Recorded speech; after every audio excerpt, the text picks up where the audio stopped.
Some people are Canadian. Get over it. Flight 815 crash landed, but where there's weird jungle noises and a polar bear. What the fuck is going on over there? Helen and Alex will guide you through. If you've seen Lost 20 times, or if you're brand new, welcome to our show. It's Dharma Fish Biscuits. Hello, and welcome to Dharma Fish Biscuits, your new favourite Lost podcast. We're your hosts, Helen and Alex. We're going episode by episode, spoiler-free, bringing you all the hot takes that you absolutely never asked for. You can find us on Instagram at Dharma Fish Biscuits Pod. Email us on dharmafishbiscuitspod@gmail.com. Join our Patreon for free at patreon.com/Dharma Fish Biscuits for occasional inside info and bonuses. Instead of going beat by beat, we aim to focus our conversation on the character the episode centres around. Then we'll circle back to what we missed. This week, it's a Kate episode, Season 1, Episode 3, Tabula Rasa. It's our first Kate episode, and it's a really good episode, in my view. It's very dark, but it also has a lot. It gives us a lot. Yeah, the episode does a lot. I think there's it advances where we set up in the pilot. It settles us, does quite a good job of settling us into island life. Also gives us quite a nice insight into Kate as a character. And I think she is probably my second favourite character in terms of backstory and actually having an interesting backstory. And I think she was a good choice for the first flashback to show us. Yeah, I would agree with that. I think that her backstory is very rewarding. It we're going to go on a journey with this. And one thought that I kept coming back to over the course of the episode was while they establish her as being the criminal, or at least a criminal, they're also very keen to make sure that we understand at every point through this episode, but we are supposed to like her. Yes. She's a criminal with a heart of gold. She has a heart of gold. She's a good person deep down, and we're really keen to make you understand both sides of this, that yes, she was in handcuffs, yes, the marshal keeps saying she's dangerous, but you, the audience, are really supposed to like her, and we're really going to make sure you do. Yeah. Yeah. It's very interesting to me that for a show that they have posited Jack as the central character. I think it would have been so easy for them to have been right, first episode, first character, it's Jack. We're learning about Jack the man. And I do respect them for not doing that and focusing on Kate instead. Yes, I guess you're right. With Jack being so centered as a character, it would have been a potentially easy choice to say, oh, well, let's start here and find out more about him. And Kate has so much more that she can give us. Yeah. And it's also sort of building up, the show is in this stage of introducing more and more mysteries. And Kate's a built-in mystery. The fact that, why did she have the handcuffs? What did she actually do? Why does the marshal keep saying she's dangerous? Why, what is her great crime, and how does that fit together with all of this kind of kind-hearted behaviour that we see from her? Yeah. I do think it's sort of, for a show that does set the mysteries, you say she is a built-in mystery, and this is sort of a good example of they show that they will be answering things, but also will answer things with more mystery, because it's who is the fugitive? Oh, we find out who the fugitive is. But what did she do? We don't know that. So shall we begin with Kate's flashback? We start with the Kate flashbacks, and we're going to pretty much try and bundle them all together and deal with them in one go. Yeah. So Kate's flashback, Kate on the island, and then some other miscellanea as a general structure. She's shown up on an Australian farm. Yeah. 15 kilometres away from the nearest town, 100 kilometres away from Melbourne. So her backstory is immediately full of holes. Yeah, and well, also immediately full of holes because the guy says, "What's your name?" And she says, "My name's Annie." So we're straight away. Yes, that's a clue to those of us watching at home that she's not being completely honest. Yes. And also, I think the whole business about Kate's name is so good in this episode. They wait until at the end of the episode to have the marshal say her name to her. So we're thinking the whole time up until then, is her name even Kate? Oh, maybe Annie is the real name. Annie? Maybe Kate is just another fake name.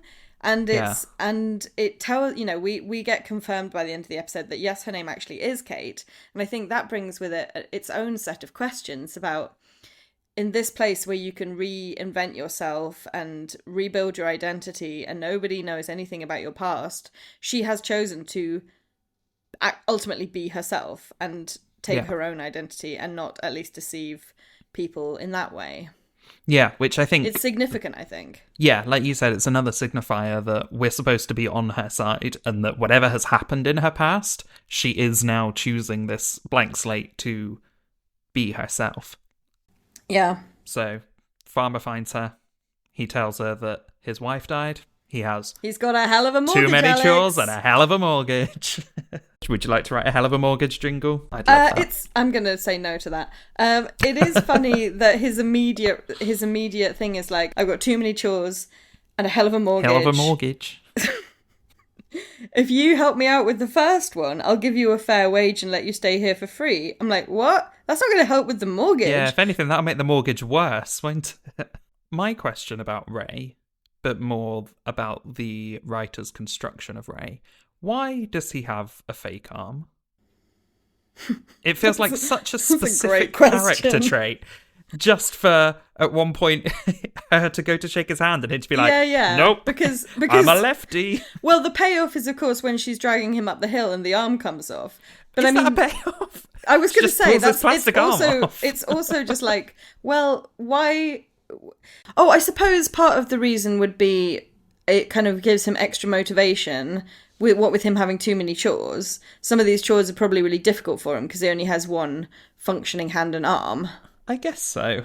Also, I don't know, if I'm a farmer, I don't really care how big my mortgage is and how many chores I have to do. If I see some random lady who tells me that she's walked 100 kilometres and she hasn't even asked to work on the farm, I don't think I would immediately say to her, hey, you can live here with me.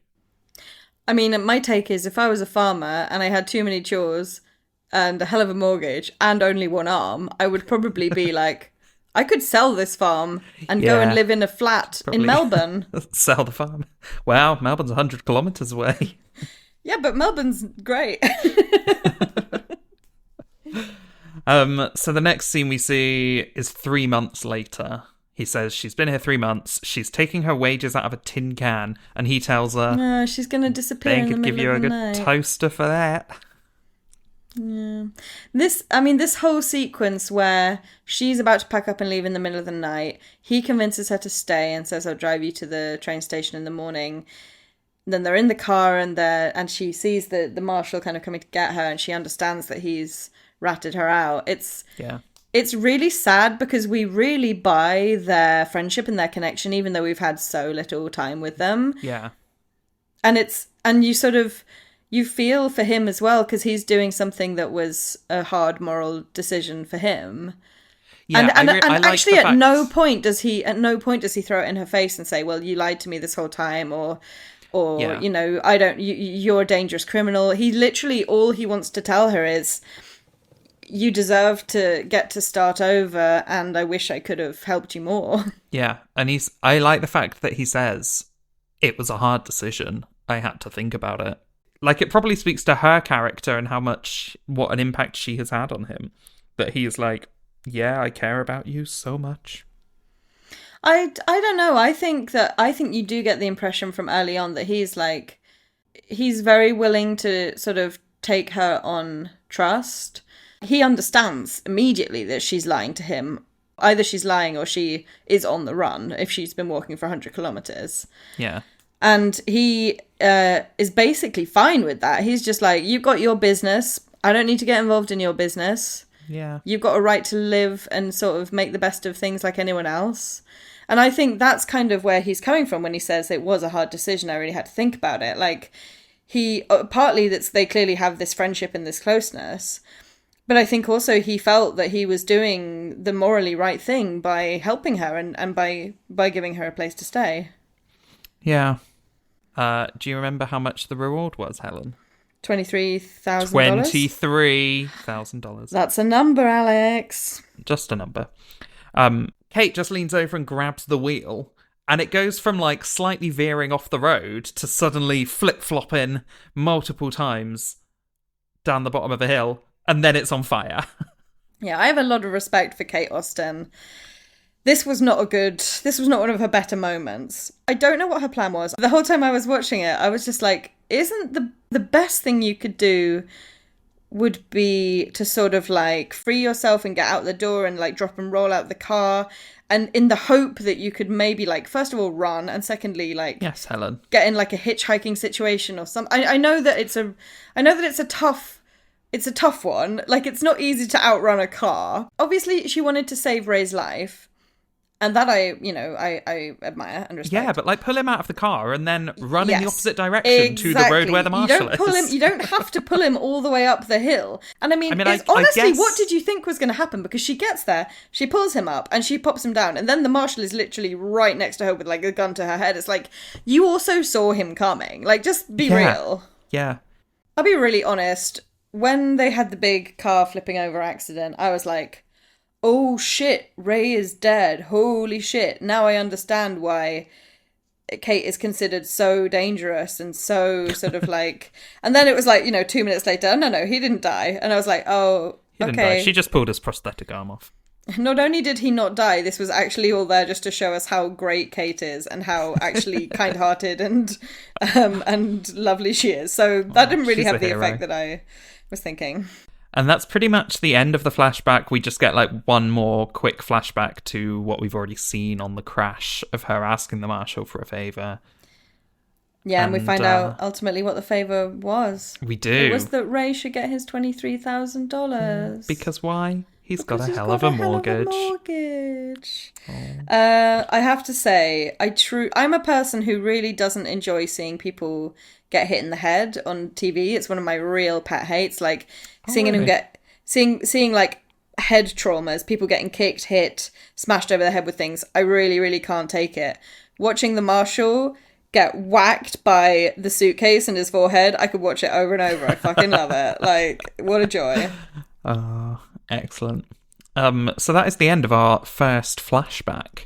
Just as we were having this conversation, I started thinking, like, how many other American TV shows feature this much Australia? It's like, it's pretty rare. Australia must have fucking loved Lost. They must have been like, we claim it as our own, even though obviously it's a completely American production.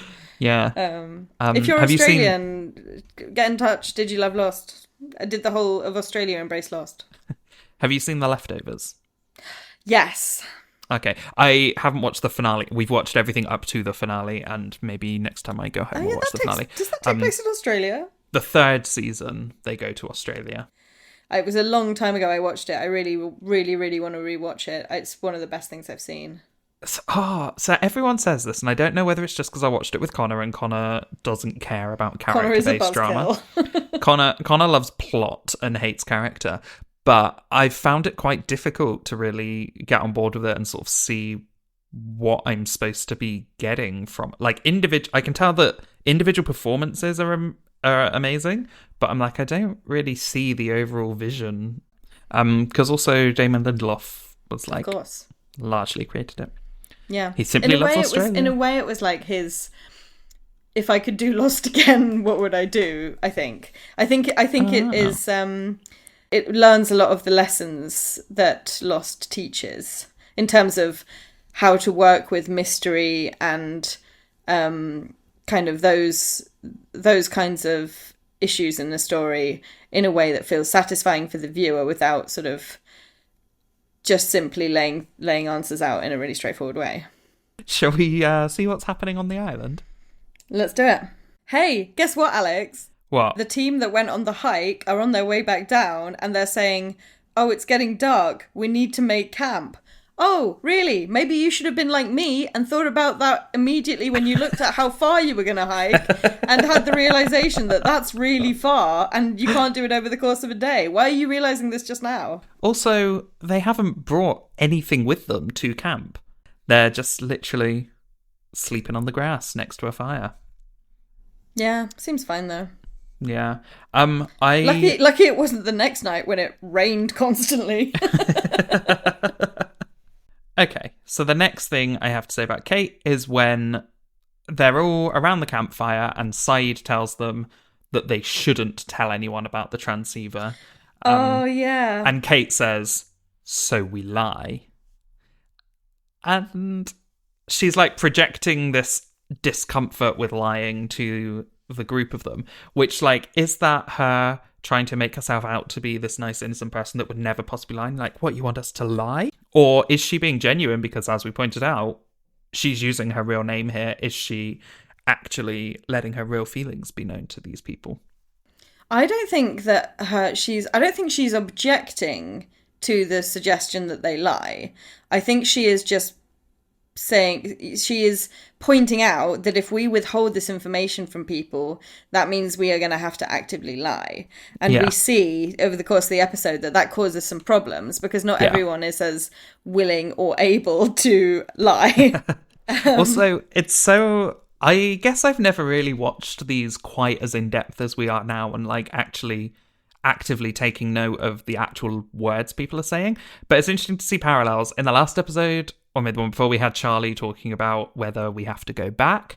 And in this one, a group of people deciding that they have to lie about something that happened is just giving me it's giving foreshadowing. Future nostalgia. Oh yeah, foreshadowing. Foreshadowing is the That's word. the non-Dua Lipa way to say that. Yeah, totally. And that's a really nice observation. The thing that I kept thinking about a lot, and this was the first time it came up for me, but it comes up later as well, is the way that the show is setting up Saeed and Jack as sort of parallels of each other. And, you know, my instinct is always to say Saeed is a natural leader and a good leader, and Jack is just inserting himself where he doesn't belong.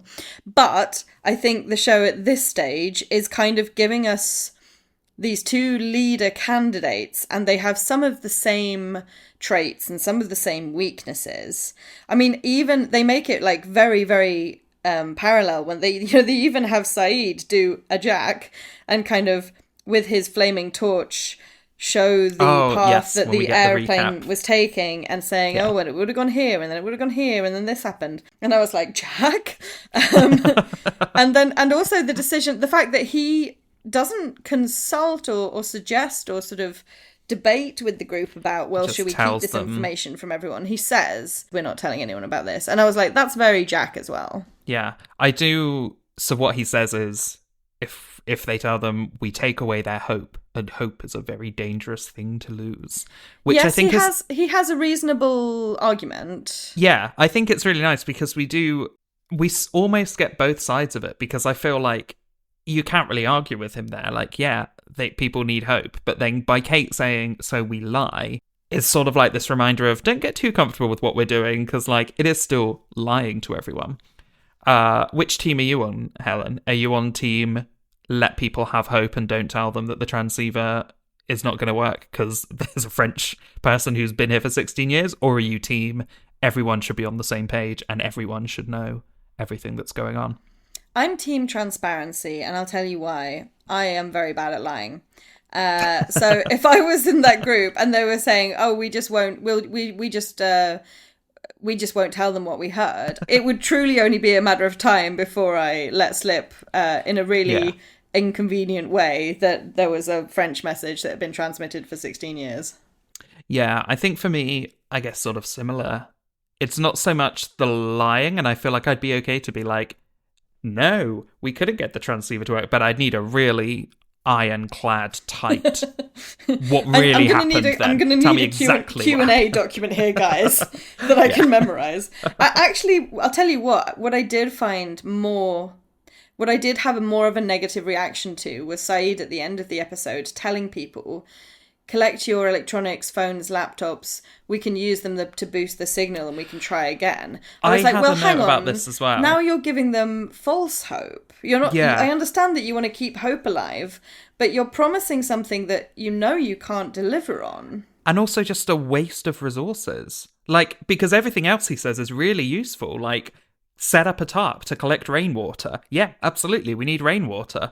And I think he sends someone else to ration the food. Like, these are all really useful things that people do need to do. And then he's going to go and waste some people by going collecting electronics for a thing that he knows is not the problem. Yeah, and also what I want to say about that scene where he sort of starts organising people is like, I mean, what I literally wrote in my notes was, Saeed, my president. He is not only taking a leadership role, he's empowering people to organise amongst themselves. He's giving people the opportunity to be valuable to each other. And I think that is, like, in a situation like this, probably the best thing you can do. Yeah. So yeah, Hurley finds the mugshot. Just a printed out piece of paper with no writing, no information, no name, no information about criminal activity, just simply a web page printed out with 2 black and white photos of Kate. And Hurley says she looks pretty hardcore. I'm like, does she? She just sort of looks like... She's got a kind of scowl on her face, you know? That's dangerous. It looks like a very typical mugshot, Hurley. Yeah. So then it's nighttime, and we go back to the transceiver crew. I actually have one more note before we go there. Oh, yes. And I think it is when, I think it's Jack talking to Hurley. He says very indignantly, he's not going to die about the marshal. And then literally 3 seconds later in the conversation, he explains... that actually it's very likely that he will die because a series of unlikely events would need to happen in order for him not to die. And it's like, well, maybe you shouldn't be so fucking sensitive about this then. Like, you could just be honest with people and be realistic because... I mean, I have real feelings about Jack's behaviour over the course of this whole episode. I think he is a poor doctor. I understand... Which is surprising considering how much they get paid. Which is surprising, Alex. Which is surprising considering how much I love Jack. No. Insert Jack hate jingle here. If Jack has no haters, I'm dead. Doctors take the Hippocratic Oath, right? First do no harm. And I feel like Jack is a real literalist on that front. Yes. This man is dying slowly in agonising pain. It is not an act of harm to find a quick and easy and relatively painless way to put him out of his misery. That is an act of mercy. Yeah. We're back at the campsite in the nighttime. Yes, it's nighttime. Boone is trying to steal the gun from a sleeping Saeed. And I think I've never really done that much investigation or thought really about Boone's character. But why? Why did he do this? Well, what strikes me is what you said in one of our last episodes, that like Boone wants nothing more than to be helpful. He's got like big golden retriever energy and he's like, let me help, I can do something, I can be useful. And so like sort of good on him. Saeed is asleep. Everyone has fallen asleep. So he wants to stand guard. He wants to be the one who's like, I know what will be useful right now is standing guard, which he's not wrong. Like, we know we've seen one polar bear and one thing shaking trees and pulling a pilot out. Yeah. Probably someone should be awake to see what's going on. I think you're right. I think the scene is there for 2 reasons, though. Well, I mean, ultimately it's only there for one reason. It's there so that they can have this conflict and Kate gets the gun. But yes. I think in terms of what it does for Boone's character, this is still the point of the show where we're figuring people out and we don't really know who is a bit sneaky and potentially sort of like malicious, or who's going to have like a dark turn in their character. I think it's still early enough in the show and early enough in our introduction to Boone that this could be a moment of ambiguity of like, but what was he really trying to do, and what was his motivation, and was he planning something? And, you know, it just creates more questions for us the audience to consider and to kind of bring with us into this whole big melting pot of mysteries around these characters. I think you're right. You can make a great case just straight up and down that, like, yeah, he wanted to stand guard, and that's really sensible. And maybe not the wisest choice then to try and sort of like lift the gun in a really sneaky way. You could just be like, "Hey, Saeed, are you awake? It's okay, you can go back to sleep. I'm just gonna take the gun." You know, like, and then you would avoid all of this drama. Yeah. Also, I do like Shannon's. He doesn't believe in guns. He goes on marches. Yeah, that was a brilliant, like, I was like, oh, is Boone good, actually? Is he actually, like, left-wing legend? Do I need to reassess everything I think about Boone? I think he might be. Let's recap. What we've seen from Boone so far: tries to do CPR on Rose to revive her. Love him. We find out he's a lifeguard as well. He is a lifeguard. He doesn't believe in guns. He's been on some peace protest. Although he does say he hasn't been on marches, but I'm going to choose to believe, for the purpose of this exercise, that he has been on some anti-gun marches. He's been a bit aggy with Shannon, so not so keen on him there, but like, as we may or may not discover later, there is some history there that might lead to some sibling dynamics. I think I'm coming out pro Boone. Also, later in this episode, he gives Shannon some sunglasses. I think. Yeah, they have a nice moment. It's the no spoilers for the end of this podcast episode, but I think the hot ranking might have a new entry this week. Oh, it's the most pro Boone I've ever felt. I think, like this go around, I feel much more sort of like broadly positively inclined to him than I have done before. Yeah, I've never felt negatively. I've always just been incredibly neutral. I think he has suffered from his association with Shannon. In a lot of ways, the two of them are kind of treated as a unit, Boone and Shannon, Shannon and Boone. Yeah. Oh my god, maybe that's a jingle. And you know, they collectively, they have these traits, like they're really wealthy and privileged and all the rest of it. So he kind of suffers from that. But yeah, I'm really seeing a different side to Boone this time. I'm also enjoying Charlie more than I have on previous watches, I think.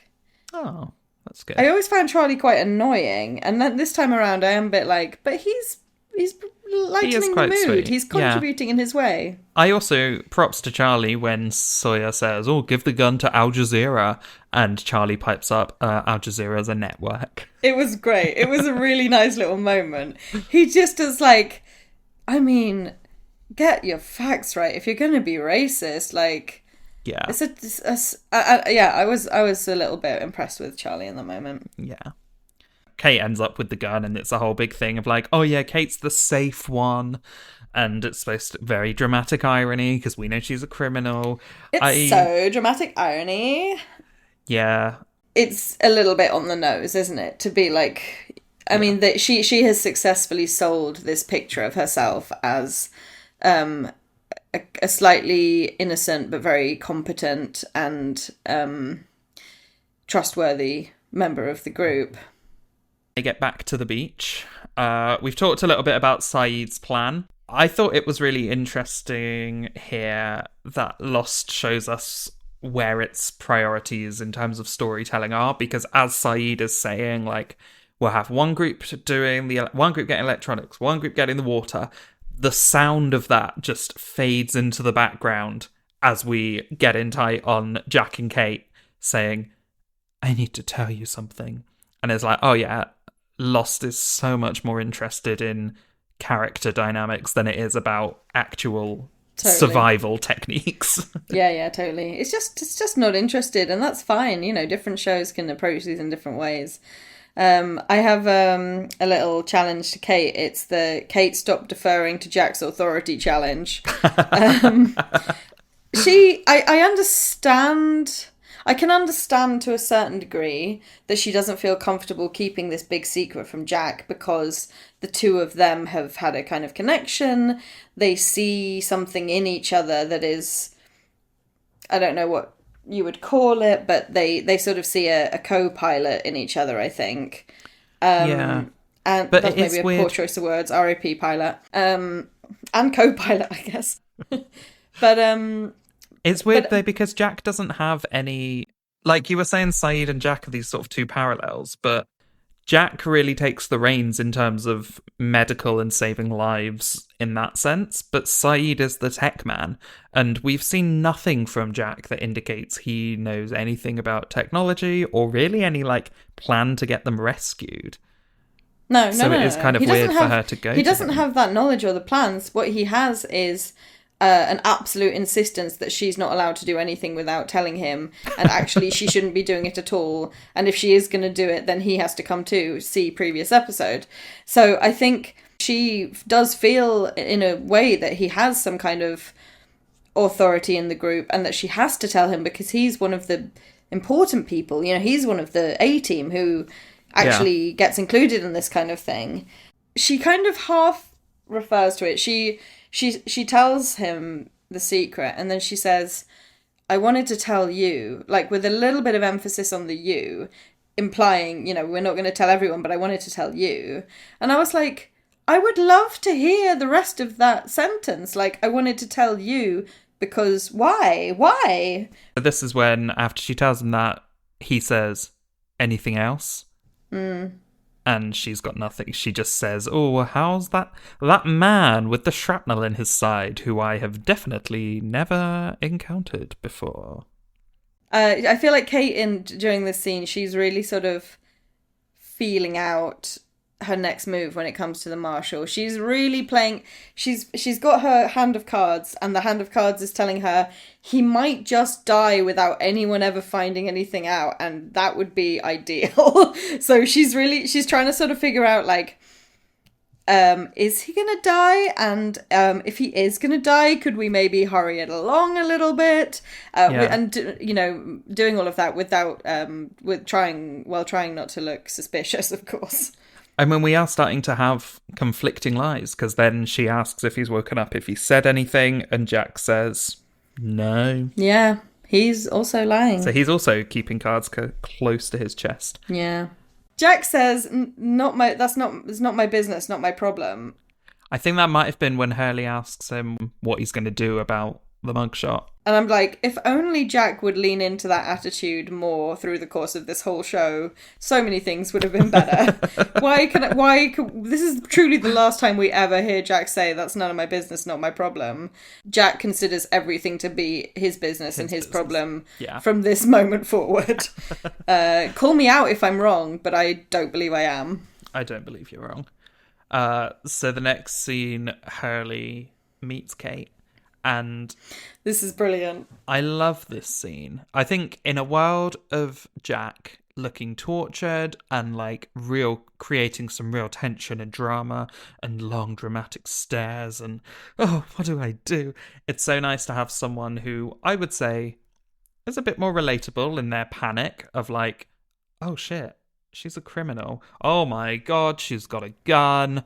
What the fuck? And then just be like, bye, and just run into the ocean. Yeah, in a world of Jacks, be a Hurley.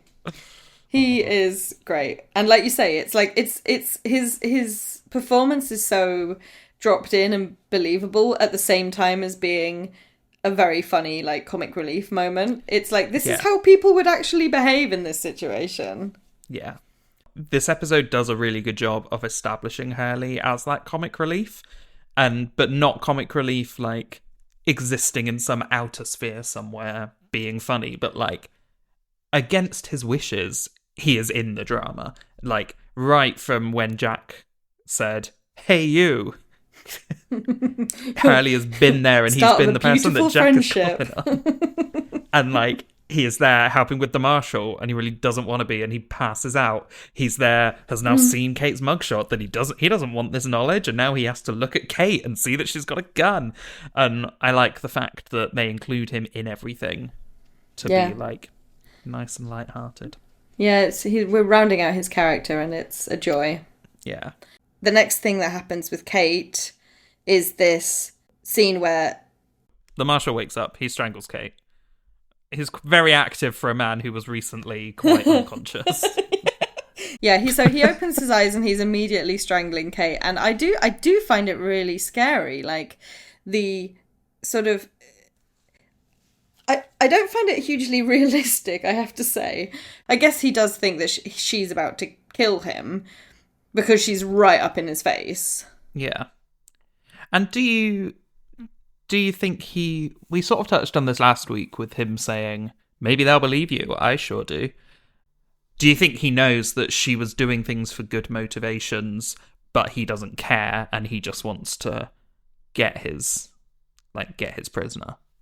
I think it's a bit of a tricky one because we see different sides of it. Like when he does find out, oh, what was the favour you were going to ask me? And she tells him, he kind of makes some comment about like, you're really one of a kind, Kate. She's not like other girls. She isn't like other girls. And I probably didn't quote that directly, but he kind of gives a little smile, and it's kind of like a little bit like, oh, you never know what you're going to get with this one. She can really surprise you in a way that is almost like affectionate. So, but on the flip side of that, he also, he has this comment to Jack that's like, she got to you too, huh? And I can't figure out if he means, oh, every man that crosses her path, she manages to use her feminine wiles and sort of that's how I took it. Bewitches every man to do her bidding and make her life easier or sort of help her or whatever. But it could also be that he means that in a way she's also gotten to him. Like he has also been susceptible to her wiles. And that he knows what it feels like to be on the receiving end of Kate's influence. Mm. So I don't really have a clear answer to your question. And I think that the nuance that he shows around how he feels about her as, you know, as his charge to bring back as a criminal, we see like a whole spectrum of behavior and the way that he relates to her, and that I think makes it even more strange and unsettling that his reaction when he wakes up and sees her is to throttle her. Yeah. But you know what happens while he's throttling her, Helen? Jack comes in? Is that Jack walks in. And what does that mean, Helen? Oh, good God. Hit the jingle. I think you'll find there are 3 people in this scene. 3 characters in a scene. You know what that means. It's time for Fuck, Marry, or Kill. Fuck, Marry, or Kill. Fuck, Marry, Kill. We've got Jack, Kate, Marshall. Okay, this is going to be easy, right? Or is it? I mean, kill the Marshal. Apart from anything else, we've got to put him out of his misery. Yeah. Kill the Marshal, for sure. Yeah. And it's probably got to be fuck, Jack, marry, Kate. That's the only option. I'm not going to marry Jack, are you joking? Nah, that would be quite a miserable life, wouldn't it? What a sad little life. What a sad little life. Okay, I think, this is not a particularly interesting, conversation-provoking one, because I do think it's quite obvious. Yeah, I think we're going to have to marry Kate, kill the Marshal, fuck Jack. Love to marry Kate. Yeah. This is when Jack says to Kate, "What did you do?" Which, obviously, he's meaning, what did you do to provoke the Marshal? But there's obviously some indication, even if, like, subconsciously, that he's thinking, who is this woman? He also shouts, "I am not a murderer," which I guess is one way of trying to, like, gauge, are you a murderer? Obviously, this is in response to the idea that he should put the Marshal out of his misery. Yes. He's at least saying, like, maybe you're into criminal shit, but I am a good doctor. Yeah, I think he's leaving the door open, like, for her to say, for example, "I'm not a murderer either," which she doesn't. But I think it is an important note about Jack that he sees a very clear right and wrong, black and white answer to this situation, where everyone else on the island sees a shade of grey and can kind of see the case for, like, this guy is dying a slow and excruciatingly painful death. Isn't there another option? And Jack's answer to that is, "I am not a murderer." And it's like, well, sure, but your option isn't morally better. It's considerably worse. Yeah. Talking about that is when we get these little scenes. Shannon saying, "I wish he would just die already." Very much saying what everyone is thinking. Oh, what was it that Cordelia and Buffy says? Tact is just not saying true stuff. Yeah. Yeah. And then Saeed Ass is talking to Jack about it and says, "Oh, everyone wants to know what's going on." And Jack says, "I'm trying to save his life." And Saeed says, "Rumour has it you can't." So the Saeed comment of "Rumour has it you can't" is just like a real big signifier of Jack wanting to fix things, trying to fix things and save people. And like, even though he knows it's futile, he's still like, we must try. It's really grim. The bit when it's nighttime and we hear the Marshal sort of pained scream. It's really effectively portrayed and really painful. Yeah. So yeah, it is nighttime now. We see Kate building a fire, like, by herself. And then Sawyer is the one who, like, plants the idea in her that the only person who can help the Marshal is the person who's got the gun. Yeah. Also, I love his little line, "Don't act so surprised. I heard you tell the hero the same thing." Which brings with it a whole bunch of questions about the acoustics of the beach and how close do you need to be to someone to hear their private conversation that they're having on another part of the beach? Or was it in fact the case that Sawyer was sat like just out of shot but really quite close to them, listening to everything they said? We're kind of doubling down on these labels that we talked about last time with the hero and all the rest of it. The next scene in the tent, I love everything that happens here. I just think, like, the writing is so good between everyone. And Jack asks what she did, and the Marshal just, like, doesn't reply. And I mean, this is all a little bit, like, terribly convenient for the show. Much as when, earlier in the episode, that he was doing his whole, like, "She's dangerous, don't listen to her." And Jack's like, "You keep mumbling this, but you haven't told us who you're talking about, so..." You know, and it's like, you know, for we kind of assume that the Marshal probably isn't really in enough of a fit mental state to kind of listen and respond to Jack at that point. But I think there's also the thing about it that he knows that she might be lying and using a false name, so he doesn't see the point in saying, "I'm talking about Kate Austen," because they don't know that they may not know that she's Kate Austen. They do know that she's Kate Austen, but he doesn't know that. Yeah. Well, they just know that she's Kate, and Kate is quite a common name. So there could Kate. Anywhere else I'd be an 8. Na, na, na, na, na. But on the island I'm a 10. Is that anything? Is that a jingle? No. Did you just make that up on the fly? Yeah. Oh, nice. I'm a genius, Alex. Didn't you know that? Yeah, I did know this. Yeah, so then Kate comes and talks to the Marshal, and this bit. "You would have gotten away if you hadn't saved him. In case you didn't notice, I did get away. You don't look free to me." When he says "you don't look free to me," it is about the deeper circumstances that she finds herself in. Like, she isn't free. She's trapped on an island, in the very literal sense of the word. And she also isn't free because her past will follow her and haunt her. And he's probably thinking, even in her relationships with these other people on the island, where they know what you did, then, you know, you're never going to be free from what that means for you. And I think it's a really important reminder for us, the audience, that Kate has a vested interest in not getting off the island. Yes. As far as she's concerned, getting back to the real world... Not great. Not great, Kate. So outside the tent, Hurley is talking to Jack and asks about the fugitive. And that's when Hurley drops the bombshell that, yeah, she's got that gun. Yeah. Just in time for the big jump scare gunshot. I have a real bone to pick with this. Obviously, like, fucking hell, Sawyer. Have you learned nothing? If you want to actually kill someone quickly, painlessly, and effectively, it's got to go through their head, not their chest. And that's a real rookie error, and he should have known better. But I actually have a slightly hotter take than that, which is that I feel strongly that Kate should have given the gun to the marshal and let him do it himself. Oh. He's not so physically unable to move that he couldn't Yeah. lift I mean, a as gun. we just saw, he was just engaging in a wrestling match.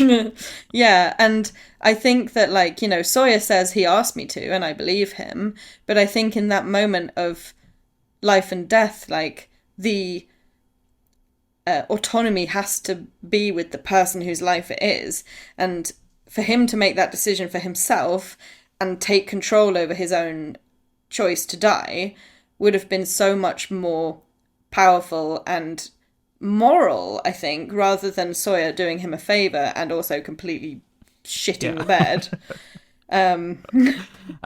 But I like it because then we get, probably for like the first time really, a bit of an insight into Sawyer. Because he comes out, he lights a cigarette, but he lights the cigarette in this real like brooding way, and then he gets frustrated, just throws the whole packet away.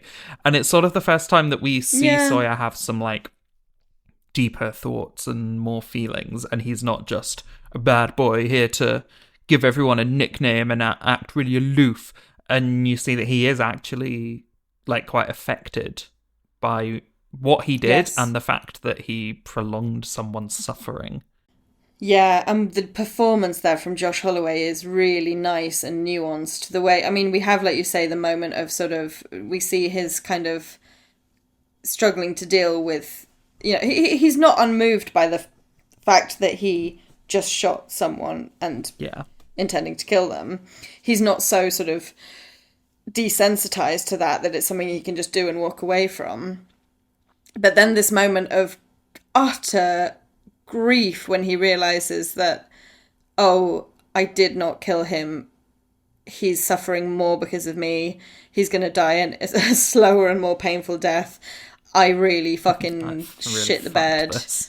It's a real rough sequence. And, you know, rest in pieces. So the next morning, Jack and Kate are together. I want to tell you what I did. It doesn't matter who we were, what we did before this, before the crash. 3 days ago, we all died. Spoiler alert, they didn't die. They're not all dead. They're all alive. Yeah, I heard that line and I was like, it's crazy that people don't bring up this line more often, because for the people in the they were dead the whole time camp, who are wrong, as Alex correctly points out, this would, I feel like I should be seeing this line getting repeated all over the internet with people saying, oh, Jack said it already in season 1 episode 3, they were dead the whole time. I'm just glad that that's not the case. Apart from obviously the line being there because, you know, for the plot purposes of Jack wants to give Kate a fresh start and therefore she's not going to tell him what she did. It's also there so that we, the audience, who are doing our little theorizing about what's happening on the show, can take that kind of line and unpick it and be like, well, what if it really is true that 3 days ago they all died? What if it's actually literally true? Because we see it as well in 2 other places, I would argue. The first of them being the conversation between Michael and Walt, when Walt reveals to Michael what Locke's secret is, and he says, oh, his secret was that a miracle happened to him. Yeah, and Michael says, true. A miracle happened to all of us. We survived a plane crash. We should all be dead, basically. Yeah. And, you know, that obviously adds fuel to the fire of this. It is truly impossible that they would survive that plane crash, so therefore were they dead the whole time? And the third one, you're not going to see this coming, is Charlie's writing on his fingers. He has already written fate on his knuckles, right? And he decides he's changing it from fate to late.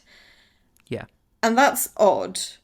Yeah. Because the word late doesn't really have any special significance for Charlie's character. Charlie also hasn't really done anything this episode, so it's hard for us to read in anything to that. But the word late does have a relevant meaning. It's as in the late Charlie Pace, as in he's died, as in they were dead the whole time. I truly think that is the only reason why that is in there. I think probably at this early stage, the writers were like, here's a red herring that we can throw into the mix. We'll start leaving clues to make people think, oh, maybe they were dead the whole time. And we're going to let that kind of line of reasoning, we're going to give it just enough sort of rope to run with before we cut it off. See, I think those two things you've said are fun little clues. But Jack saying, 3 days ago, we all died.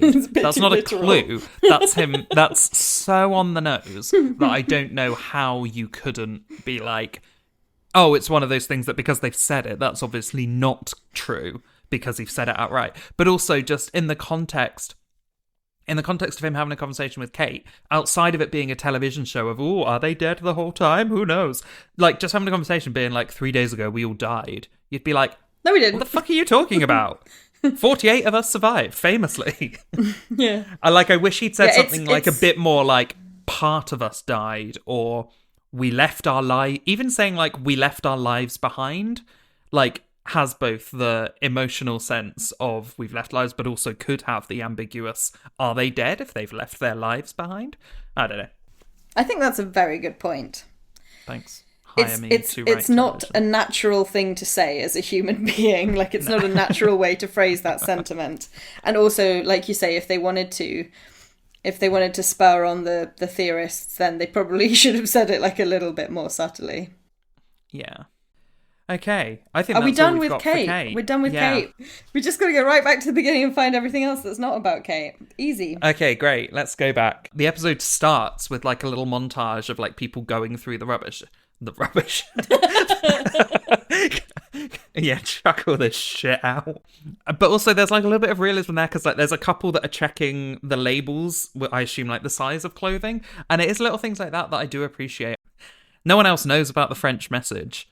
Yeah, everyone seems to be making a more concerted effort now to start to inventory and do things. Sawyer's nicknames also really start to ramp up in this episode. We get, in the same scene, we get Abdul. Less a fan of that yikes. one. Also Freckles, which I've never really understood. Because Evangeline Lilly does not have, like, notable freckles, I would say. Maybe she is freckly, but I don't think her freckles have had time to come out yet. Like... Maybe he's just really paying attention. Okay, so then Jack and Sawyer are on the plane. Sawyer is on the plane looting when Jack comes in to get his medicines, and Jack calls him out and says, "Oh, you're looting, you're stealing." And I'm like, I'm sorry, but I'm on Sawyer's side. He's the only thing that I would begrudge him is that he's planning to keep the stuff for himself rather than creating a nice inventory and a system and a structure that I would love to see. Yeah, I really love this conversation between them. Him being like, how many of those pills are you going to use to fix him? And Jack says, as many as it takes. And he says, how many have you got? That's like, Jack is still living in this borderline delusional world of like, things are unlimited. We can use as much as we need to fix this person. And Sawyer, of all people, is the one who is sort of bringing him back to reality by being like, yeah, but what happens when you use all of the pills on this one guy and the rest of us are here? Also, I love Sawyer saying, you're still back in civilization. And where are you? I'm in the wild, baby. Yeah, great stuff. And like Sawyer obviously has no interest in being a leader. It like him and Jack are almost complete polar opposites. Jack wants to be in charge, but is not connected to the real situation at all. Sawyer has like got to grips with the situation, has no interest in being in charge. No, but you're right. He's good at finding his place, his way to sort of thrive in this environment, and he accepts it for what it is. Yeah. The villainization of Jin continues. Yeah, Sun he gets fucking a suitcase. sucks in this She's scene. like, I've got a suitcase. Fucking sucks. And he looks at it and is like, it's not ours. I absolutely love the performance from Yunjin Kim in this episode when he's like, oh, that's not my bag. And she just gives him the fucking death stare and is like, I guess I'll go and find another bag then. Hint, hint, fucking hint. Do you want to come and help me? And he has all his like terrible, terrible lines about like, have you seen yourself? You're filthy. Yeah, go and wash up. It's absolutely grim. And like, we fucking hate this guy at this moment. Yeah. So much. Yeah. And then he's like, I love you. Jin, we don't love you. We don't love Jin. But we will. Spoiler. Charlie and Claire have some nice interactions, including they put a suitcase in a wheelchair, and Charlie says, "Look at the bright side. Whoever's this was is probably better off than we are." Yeah, meaning dead? Or what? I think that's his implication, yeah. That's crazy. Don't say that, Charlie. Dead isn't better. Especially on a day like today, with the fucking guy dying right over there. The cut-off water bottles. The water bottles that have been cut in half, so that when you see them, they are no longer water bottles, they are simply like drinking utensils. Yeah. Truly, I think, is the single thing about Lost that bothers me the most. You had fully functional water bottles, which you could use to store water in, put a lid on, and take it with you, and make water travel, and like store water. You had that option. I think I'll make this less useful. And you took them and you cut them up so that you cannot do any of those things. It's the absolute craziest and most infuriating thing in the whole of Lost. That's all I have to say about that. It's okay. We get a real nice, like, stone cold line from Walt where Michael tries to say, "Oh, well, I'm your friend, aren't I?" And he goes, "If you were my friend, you'd find Vincent." And it's like, that's right, Walt. You never let go of that. You are going to make Michael pay. I also really am bothered by Michael throughout this scene, repeatedly referring to Vincent as your dog. "We're going to find your dog. I'll go get your dog. I'll go look for your dog as soon as it starts raining." It's like, he has a name. His name is Vincent. Hit the Vincent jingle. Who's a good protagonist? He's got a tail and he's wagging it. Don't try to deny the significance of the second character we meet, Vincent. In the pilot, Walt is reading the comic book, and there's a polar bear in there, and the next thing we know, Sawyer shot a bear. And now in here, Michael is going to look for Vincent when it stops raining, and then it suddenly stops raining straight away. Just something interesting for us to keep tabs on. It's the kind of thing that would make you ask the question, is Walt magic? So we see Michael then going through the jungle because the rain has stopped, and he's like cursing Fucking himself. dogs. Stop raining. Something is growling.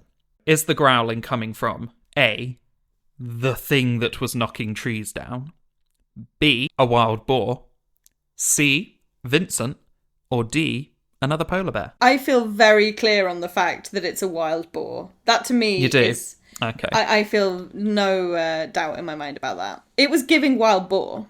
Yeah. Then Michael comes across Sun. I hate it. I hate it all. He just stands there staring at her. Why is he standing there staring at her? Why does she just really slowly move one arm to cover her nipples and just continue to stare at him? Why does he say, "I didn't see anything," while continuing to stare at her? Why does he give her her clothes? Like, just to be like, "Oh my God, I'm so sorry," turn around and leave. Totes. I said there would be a continuation of the thread of Michael and Sun's sexual tension, and here it is, guys. I hate it. It's not really sexual tension, but it gives Jin a reason to be, like, unreasonably jealous and protective about Sun in relation to Michael. Yes. Locke is on the beach, whittling his whistle.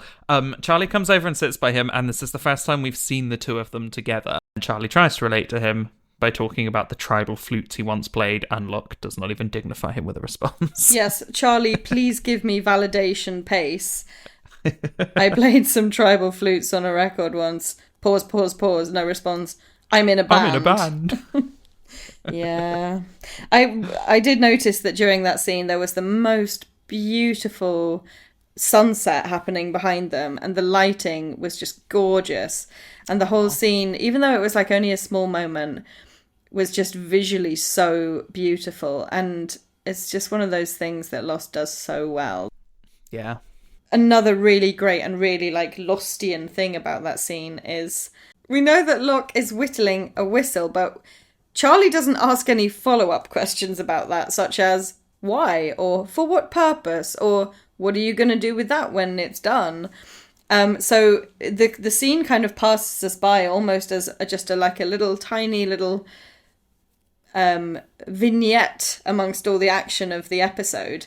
And it's only at the end of this episode when he's using his whistle to get Vincent to come back. We've basically forgotten that there was ever a whistle in the first place. Like, they make such light work of that scene between Locke and Charlie that we haven't been going around spending the rest of the time going, oh, but what's that whistle going to be for? Oh, I bet he's going to use it to get Vincent back.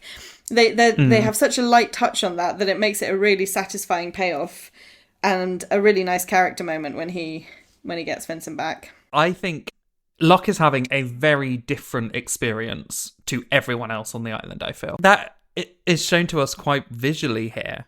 And, like, we only saw him a handful of times in the pilot. Like, and he's always sitting alone.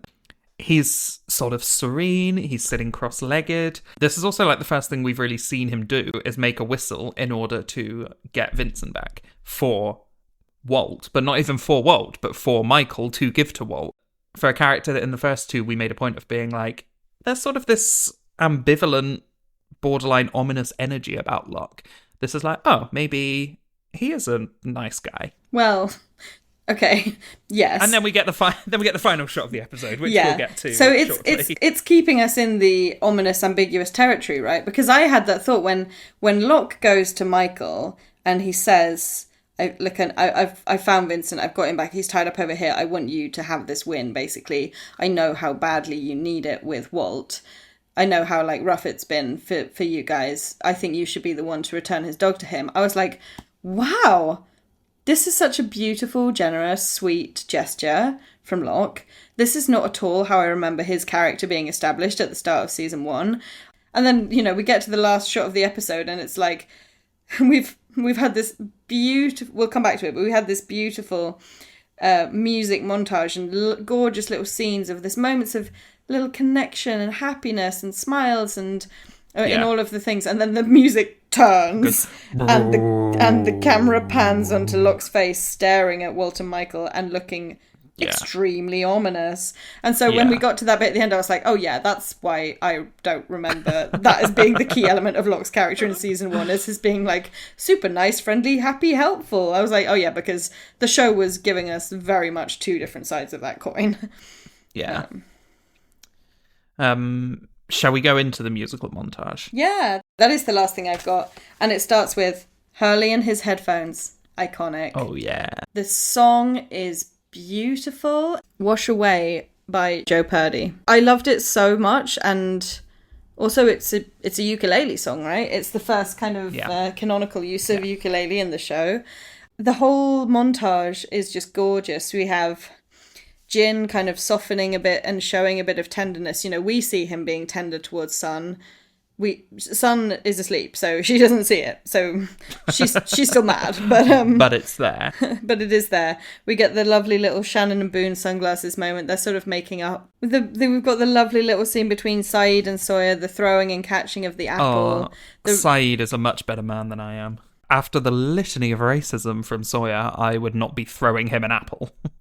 I agree, and I also think that Saeed's actions are consistent with what we've learned about his character, because even though Sawyer has been subjecting him to this really, like, racist and very, like, violent behaviour and violent language, Saeed, when he talked about it to Hurley, was like, some people have problems. He was very sort of, like, that's magnanimous true, and talking about why Sawyer is the way he is. So it doesn't really surprise me that he's the one to be like, maybe we're not so different, you and I. Here's an apple. Yeah. Other nice moments. We have Charlie doing his rewriting of his things, and we see Claire in the background. We're sort of establishing that, like, these two are going to hang out. But also Claire's talking to her baby. Yeah. Which is very cute. We have the fantastic Vincent reunion moment, which honestly almost made me cry. Like, I've seen this show a bunch of times, but it still tugged on the old heartstrings. It is 10 out of 10 wholesome dog content. And then the final ominous Locke shot, which we did discuss, and which is, it makes an incredible end to the show. The way that they can create this beautiful atmosphere and beautiful moment, and then just twist and turn it, and you come out of it feeling like you have a bit of a stomachache anyway. I just find it a bit too... It's a bit too on the nose of like, oh, maybe this man is evil. I think it just feels like such I think red the herring. ambiguous moment does work for me because when he's looking at them, he's kind of like squinting against the sun. So there's a logical reason for him to be sort of looking in that way. And then the fact that he's not smiling is odd, but he's just kind of, other than his squinting, he kind of has like a neutral face. So the only thing that really tells us that this is something ominous is the music. And I think for that reason it works as a bit of an ambiguity of like, it's very heavy-handed, as you say. But I also think that, like, I mean, this is Lost. Yeah. Using these, all these different tools in the TV toolbox to make us think a certain thing or feel a certain way at this moment. It's not always got the lightest touch with those things. And I really enjoyed it, that final moment and the twist and the turn and the boom. I was like, oh, I fucking love this show.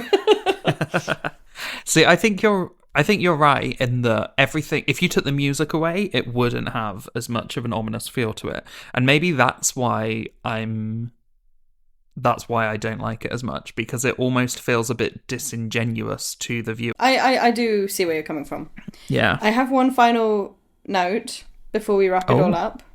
Okay. I really thought we would have seen Ethan in this episode. I don't remember when he shows up, but I thought that this would be the episode that he would start to appear. I'm trying to think. I think they introduce him along with a bunch of other secondary characters. If I'm remembering correctly, and let's face it, I rarely do, they kind of make a point of engaging with some of the extras and some of the sort of like peripheral figures. Right. And then he's just the one that gets a name and gets introduced into the kind of group of characters. But yeah, I was fully prepped for like, we're out of the pilot. A couple of days have passed. This must be where he comes in. But no, was wrong. Ethan Watch 2025. We'll be keeping an eye out. Yeah, we will see what happens. We still have Connor's Corner to go. Fuck yeah. Play the jingle. If you want aviation or medical information, welcome to Connor's Corner. Cargo containers are in fact stored in the hull, in the fuselage. So when the plane ripped in half, all of the suitcases would have just gone flying out over the beach. They would not be within the plane for them to go and pick up. Speaking of which, cargo, turns out, freight and post, just like goes on commercial planes. Huh. So that also will have been there. And allegedly, he thinks there might have been some fresh fruit and vegetables.